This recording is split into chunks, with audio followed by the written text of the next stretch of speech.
नमस्ते फ्रेंड्स। एक क्वेश्चन यहाँ पर आपको दिया हुआ है। A particle starts from rest, accelerates at 2 metre per second square for 10 second and then goes with constant speed for 30 second and then decelerates at 4 metre per second square till it stops. What is the distance travelled by it. Hindi में, एक कण आराम से शुरू होता है, 10 second के लिए 2 मीटर पर सेकंड स्क्वायर की गति से बढ़ता है और फिर 30 सेकंड के लिए स्थिर गति के साथ चलता है और फिर रुकने तक 4 मीटर पर सेकंड स्क्वायर की गति से धीमा हो जाता है। इसके द्वारा तय की गई दूरी क्या है। हम एक डायग्राम से इस पूरी सिचुएशन को समझने की कोशिश करते हैं। यहाँ पर पार्टिकल है जो रेस्ट से शुरू हुआ, मतलब उसकी इनिशियल वेलोसिटी 0 है, टाइम t बराबर 0 पर। ठीक है, उसके बाद ये t बराबर 10 सेकेंड तक एसेलरेट हुआ विद एसेलरेशन ऑफ 2 मीटर पर सेकेंड स्क्वायर। उसके बाद ये अगले 30 सेकेंड तक, यानी कि t बराबर 40 तक, जो कि 30 सेकेंड का ड्यूरेशन है, उसमें ये कांस्टेंट स्पीड से आगे बढ़ा। फिर उसके बाद ये डीएसेलरेट हुआ एट रेट ऑफ -4 मीटर पर सेकेंड स्क्वायर तक। तो पूछ रहा है कि ये जब तक रुक ना ही जाता, मतलब इसकी फाइनल स्पीड जब तक 0 नहीं हो जाती, तब तक इसने कितनी डिस्टेंस यहाँ पर ट्रेवल की, ये इसने पूछा है क्वेश्चन। अब हम इसको कैसे डील करें, यहाँ पे समझने की ज़रूरत है। ठीक है, हमें क्या क्या दिया हुआ है।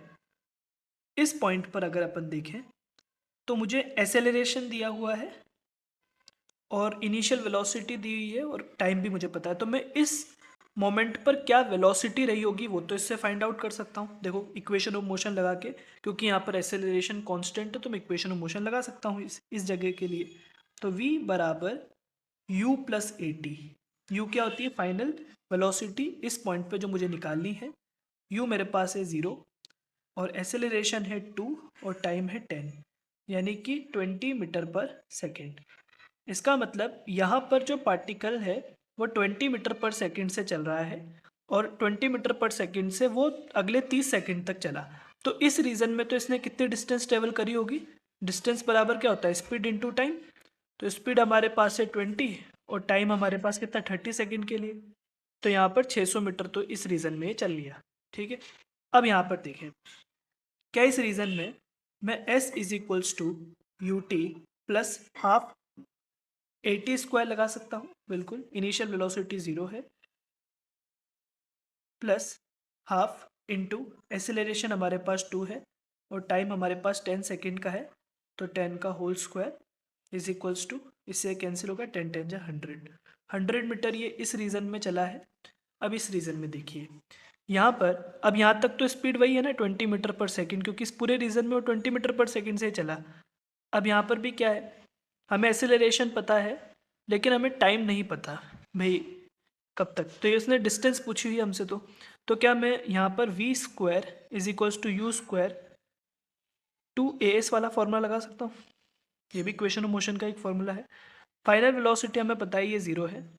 इनिशियल वेलोसिटी हमारे पास 20 का होल स्क्वायर हो जाएगी। हम ये इस रीज़न के लिए बात कर रहे हैं। प्लस 2 एसेलरेशन हमारे पास -4 और डिस्टेंस ही हमें निकालनी है।